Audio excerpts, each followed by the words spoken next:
Income tax return ITR ఎవరు మస్ట్గా file చేయాలి? First case, gross total income basic exemption limit exceed అయినప్పుడు ITR అనేది మస్ట్గా ఫైల్ చేయాలి. బేసిక్ ఎగ్జెంప్షన్ లిమిట్ అనేది ఏజ్ గ్రూప్ వైజ్ డిఫరెంట్గా ఉంటుంది. బిలో 60 years ఉన్న వాళ్ళకి gross total income 2.5 lakhs exceed అయితే ఐటీఆర్ మస్ట్గా ఫైల్ చేయాలి. Above 60 years senior citizens gross total income 3 lakhs exceed అయితే ఐటీఆర్ మస్ట్గా ఫైల్ చేయాలి.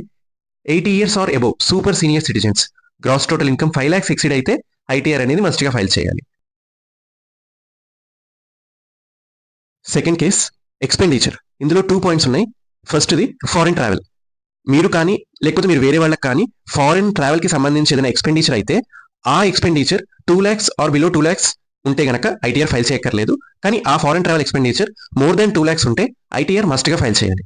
Second point, electricity consumption. మీ electricity bill 1 lakh or below 1 lakh ఉంటే ఐటీఆర్ ఫైల్ చేయక్కర్లేదు. అదే బిల్ మోర్ దెన్ 1 lakh ఉంటే ఐటీఆర్ మస్ట్గా ఫైల్ చేయాలి. So third case, business or profession. మీ business total sales, turn over are receipts 60 lakhs or below 60 lakhs ఉంటే ITR file చేయక్కర్లేదు. Above 60 lakhs ఉంటే ఐటీఆర్ మస్ట్గా ఫైల్ చేయాలి. మీరు ప్రొఫెషన్లో కనుక ఉంటే మీ gross receipts 10 lakhs or below 10 lakhs ఉంటే ఐటీఆర్ ఫైల్ చేయక్కర్లేదు. మోర్ దెన్ 10 lakhs ఉంటే ఐటీఆర్ మస్ట్గా ఫైల్ చేయాలి. Fourth case, TDS or TCS deduct అయినప్పుడు. ఇది ఏజ్ మీద బేస్ అయ్యి ఉంటుంది. మీ ఏజ్ బిలో 60 years ఉంటే 25,000 లోపు టీడీఎస్ ఆర్ టీసీఎస్ డిడక్ట్ అయితే ఐటీఆర్ ఫైల్ చేయక్కర్లేదు. మోర్ దెన్ 25,000 ఆర్ 25,000 డిడక్ట్ అయితే ఐటీఆర్ మస్ట్గా ఫైల్ చేయాలి. అదే మీకు 60 years ఆర్ మోర్ ఏజ్ ఉండి మీకు టీడీఎస్ ఆర్ టీసీఎస్ అనేది 50,000 లోపు డిడక్ట్ అయితే ఐటీఆర్ ఫైల్ చేయక్కర్లేదు. 50,000 ఆర్ మోర్ డిడక్ట్ అయితే ఐటీఆర్ మస్ట్గా ఫైల్ చేయాలి. Fifth case, deposits. మీరు 1 ఆర్ మోర్ బ్యాంక్స్లో ఏదైనా అమౌంట్ డిపాజిట్ చేసుంటే ఆ డిపాజిట్ అమౌంట్ 1 crore లోపు ఉంటే ఐటీఆర్ ఫైల్ చేయక్కర్లేదు. అదే deposit amount 1 crore or more ఉంటే ఐటీఆర్ మస్ట్గా ఫైల్ చేయాలి.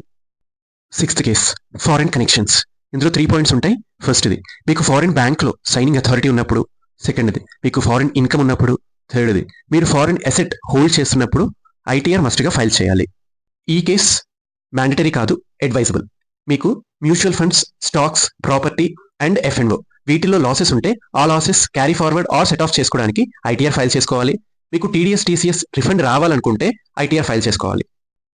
అదర్ కేసెస్, వీసా అప్లై చేసుకునే టైంలో ఐటీఆర్ అడిగే ఛాన్స్ ఉంటుంది. అలాగే లోన్స్, క్రెడిట్ కార్డ్స్కి వెళ్ళినప్పుడు లాస్ట్ 3 years ఐటీఆర్స్ అడుగుతారు. So it is advisable to file ITR.